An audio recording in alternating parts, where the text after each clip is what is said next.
ఇప్పుడు మోకాళ్ళ ఆపరేషన్స్‌లో చాలా టెక్నాలజీ వాడుతున్నాం. ఒకప్పుడు కంప్యూటర్ నావిగేషన్ అనేవాళ్ళం. ఇప్పుడు రోబోటిక్ సర్జరీస్ అంటున్నాం. పేషెంట్స్‌కి కూడా చాలా మందికి అపోహ ఉంటుంది. రోబో చేస్తారా? డాక్టర్ చేస్తారా? దాంట్లో ఉన్న లాభాలేంటి? అందులో ఎంత ఖచ్చితత్వం ఉన్నది? 100% ఖచ్చితత్వం వల్ల లాభం ఏంటి? అన్నది చాలామంది ఆలోచిస్తూ ఉంటారు. దాని గురించి తెలుసుకుందాం వివరంగా. హలో అండి, నేను doctor Ratnakar, consultant orthopaedic surgeon, Apollo Hospitals, Jubilee hills.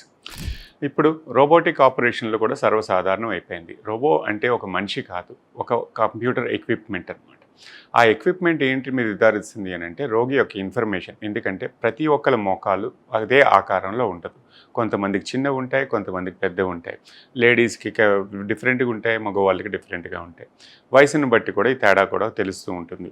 So ప్రతి మోకాలకి ఒకే ఆకారమైన ఇంప్లాంట్ వేయాలి లేకపోతే ఆ సైజుని అన్నదానికి చాలామందికి డిస్సాటిస్ఫాక్షన్ అనేది ఒకటి ఉంటుంది. ఆ 20% ఆఫ్ డిస్సాటిస్ఫాక్షన్లో మనం ఎలా ఇంప్రూవ్ చేయాలి అన్నదానికి టెక్నాలజీ వాడాల్సి వస్తుంది. ఈ 20%లో ఎవరుంటారు అన్నది ఖచ్చితంగా చెప్పలేం. ఈ డిస్సాటిస్ఫాక్షన్ రేట్ని తగ్గించి పేషెంట్ని ఇంకా సాటిస్ఫై చేయాలి అంటే వాళ్ళకి నొప్పి తక్కువ, మంచిగా నడవాలి, త్వరగా కోలుకోవాలి, వాళ్ళ రొటీన్ పనులకి తొందరగా రావాలి అన్నదానికి టెక్నాలజీ ఎయిడ్ అవుతుంది. ఇప్పుడు రోబోటిక్ సర్జరీస్ అన్ని సర్వసాధారణం అయిపోయాయి. పర్సనలైజ్డ్ అలైన్మెంట్ కానీ పర్సనలైజ్డ్ ఇంప్లాంట్ లాగా వాడతాం రోబోటిక్ని.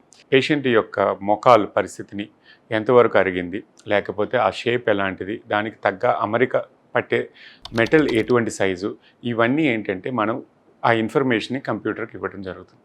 అదే కంప్యూటర్ మనకి క్యాలిక్యులేట్ చేసి తనకి ఈ అమరికలో ఇంత కట్ చేయాలి, లేకపోతే ఇటువంటి సైజు వాడాలి అన్నది ఒక క్యాలిక్యులేషన్ ఇస్తుంది.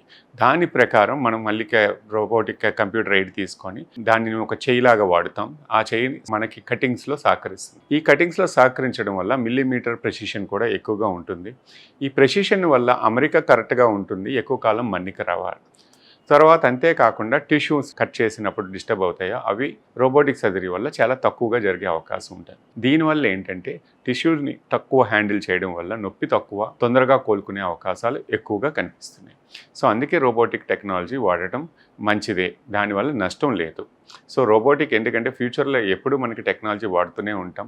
ఆర్టిఫిషియల్ ఇంటెలిజెన్స్ అన్నది ప్రతి ఒక్కరు ఇంట్లో నుంచి, పాకెట్ల నుంచి ఎయిర్పోర్ట్స్ వరకు అందరూ వాడుతూనే ఉన్నాం రోజు.